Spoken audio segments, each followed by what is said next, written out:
안녕하세요. 오늘 한 설교 말씀을 가지고 좀 깊이 들어가 볼까 하는데요. 우리 삶에 주어진 은혜라는 것을 어떻게 받아들이고 또 어떻게 반응하면서 살아야 할지 네, 그런 이야기죠? 같이 한번 탐색해 보겠습니다. 그 예수님이 나병 환자 10명 고쳐주신 이야기 다들 아시죠? 네, 누가복음 17장에 나오는 거예요? 네, 유명한 이야기죠. 근데 딱 한 명만 돌아와서 감사했다는 그 이야기? 이게 오늘 우리 삶에는 어떤 의미가 있을지 그걸 좀 파헤쳐 보는 게 오늘 저희 목표입니다. 네, 맞아요. 이게 그냥 뭐 기적 이야기다 이걸 넘어서는 것 같아요. 은혜를 알아차리고 감사하는 삶, 그 본질에 대한 좀 깊은 질문을 던지거든요. 아, 본질적인 질문이요? 네, 설교에서는 먼저 그 믿음의 길이 있잖아요. 이게 눈에 보이는 길이 아니라고 설명해요. 눈에 보이지 않는 길. 네, 그렇죠. 감각 너머의 길이라는 말씀이시군요. 네. 그래서 때로는 내 안에서 어떤 질문이 떠오를 때 그걸 통해서 방향을 잡게 된다는 거죠. 내면의 질문이요? 네. 예를 들면 어떤 걸까요? 뭐 이런 거요.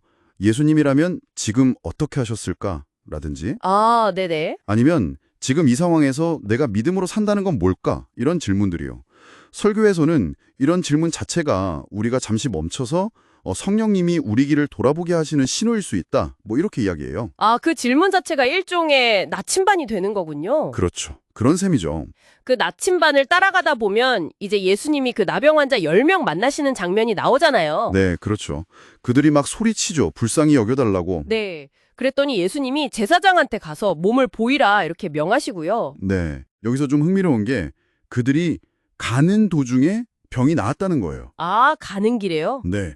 근데 이야기가 여기서 딱 끝나면 좋겠는데 그게 아니죠. 그쵸. 반전이 있죠. 10명 중에 딱 한 명, 그것도 당시에는 이방인 취급받던 사마리아 사람, 그 사람만 돌아와요. 네, 돌아와서 예수님 발 앞에 엎드려서 뭐 큰 소리로 하나님께 영광 돌리고 감사했다고. 바로 그 장면에서 예수님이 질문을 던지시잖아요. 네, 그 질문이 정말 핵심인 것 같아요.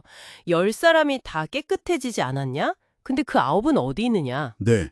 누가복음 17장 17절 말씀이죠. 이 질문이 그냥 9명 어디 갔냐? 이걸 묻는 게 아닌 것 같다는 생각이 들어요.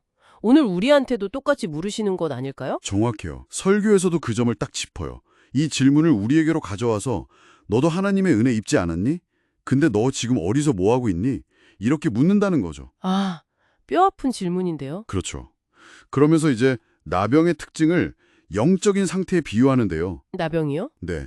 옛날에 나병의 특징 중 하나가 그 통증을 못 느끼는 무감각이었다고 해요. 이 비유가 시사하는 바가 꽤 크죠. 무감각. 그게 현대인의 어떤 모습과 연결될 수 있을까요? 우리가 일상에서 뭐랄까 하나님의 은혜나 아니면 하나님이 함께 하신다는 그런 느낌? 네네. 혹은 다른 사람의 고통 같은 거에 좀 무뎌진 상태 그런 거랑 비슷하다는 거예요. 아, 머리로는 아는데 그쵸? 머리로는 하나님 계시지, 감사해야지 하는데 가슴으로는 잘 못 느끼고 뭐랄까 삶으로 잘 안 나타나는 상태. 그게 영적인 무감각일 수 있다. 뭐 이런 지적인 거죠. 저도 딱 값없이 받은 선물 아니냐. 에베소서 2장 8절 말씀처럼요. 너희는 그 은혜로 인해 믿음으로 구원받았다. 이건 너희에게서 난 게 아니라 하나님의 선물이다. 아, 정말 그렇네요. 우리가 너무 당연하게 여기는 것들이 많은 것 같아요. 맞아요. 그럼 그 돌아온 1명이랑 돌아오지 않은 9명. 이 둘의 결정적인 차이는 뭐라고 설교에서 분석하나요? 그게 바로 깨달음이라고 봐요. 다른 말로 하면 알아차림이죠. 깨달음, 알아차림. 네. 돌아온 사마리아 사람은 자기 치유가 어디서 왔는지 그 근원을 분명히 보고 깨달았던 거예요. 아, 그냥 병이 나았다. 이게 아니라 그렇죠. 내 삶에 일어나는 좋은 일들, 뭐 회복이라든지 기회 같은 것들이 그냥 내 능력, 내 노력, 아니면 뭐 운이 좋아서 이렇게 생각하는지, 아니면 이게 보이지 않는 손길로부터 온 선물임을 깨닫고 인정하는지, 그게 딱 갈림길이라는 거죠. 그 깨달음이 결국 감사로 이어지는 거군요. 네, 자연스럽게 그렇게 되는 거죠. 돌아온 사람이 감사를 표했을 때 예수님이 네 믿음이 너를 구원했다고 하셨잖아요. 그냥 고맙다고 말한 건데 이게 믿음이랑 구원까지 연결되는 이유가 뭘까요? 설교에서는 이 감사가 단순히 뭐 감정 표현, 이걸 넘어서는 거라고 봐요. 은혜의 근원을 인정하는 아주 적극적인 믿음의 행위라는 거죠. 행위요. 네. 은혜 받았다는 걸 아는 데서 그치는 게 아니라 그 은혜를 주신 분에게 나아가서 반응하는 것. 그 자체가 믿음이라는 거예요. 그래서 감사를 믿음의 꽃이라고까지 비유하더라고요. 믿음의 꽃. 아, 멋진 표현인데요. 네, 꽃이 피어야 열매를 맺는 것처럼 감사가 있어야 더 깊은 영적 성숙, 뭐 구원의 열매 이런 걸로 나아갈 수 있다는 거죠. 그럼 그 9명은 왜 돌아오지 않았을까요? 설교에서는 뭐라고 추측하나요? 여러 가지 가능성을 이야기하는데요. 당장 병이 나았으니까 그걸 확인하고 싶었을 수도 있고요. 그렇죠. 제사장에게 가야 했으니까요. 네. 또 빨리 가족에게 돌아가고 싶었을 수도 있고 그동안 못 누렸던 일성의 즐거움들, 그거에 마음이 확 쏠려서 정작 감사의 대상을 뭐랄까 잠시 잊어버렸을 수 있다는 거죠. 아, 그럴 수 있겠네요. 너무 기쁜 나머지. 네. 그러면서 우리 모습하고도 좀 비슷하다고 꼬집어요. 필요할 땐 막 간절히 찾다가 문제가 해결되면 그냥 쉽게 잊어버리는 거. 소위 잎싹 닦아버리는 거 아니냐고.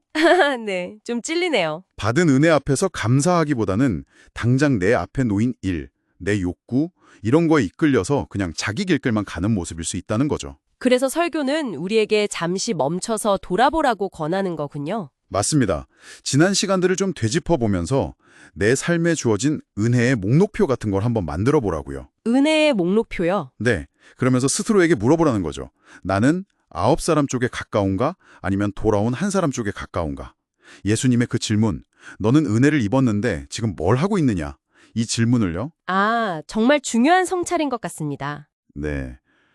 결국 진정한 믿음의 여정이라는 게 그냥 종교적인 어떤 활동들, 이걸 넘어서서 내 삶 속에서 베풀어진 은혜를 깨닫고 그 깨달음에 감사로 응답하는 거.